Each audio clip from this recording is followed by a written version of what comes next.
Hello, good morning everyone. দেখেন আমি মাত্র ঘুমেতে উঠলাম। ঘুমেতে উঠে আইরা দেই আমার লগে টেয়ার টেয়া। ও মা, এটা কি? আমি দেই আমার টয়লেটে যাওয়ার লগে টেয়া দিয়া রাস্তা বানায়া দিছে গাইস।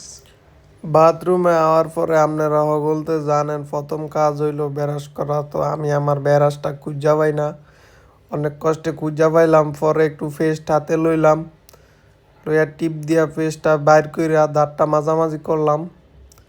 মাঝামাঝি শেষ কইরা বাইরে মুখটা মুছলাম। এবার একটু কাজে বমু। পরে কাজে দেই বউ আমার কফি বানায় দিছে, একটু কফি খাইলাম। কাজ শুরু করলাম আবার কাজ। টিপা টিপি টিপা টিপি টিপা টিপি এন্টার। আবারও টিপা টিপি টিপা টিপি এন্টার। গাইস অনেকক্ষণ টিপা টিপি করলাম। টিপা টিপির ভিতরে গাইস হাসির লগে অনেকটি কয়েন পড়ে গেল।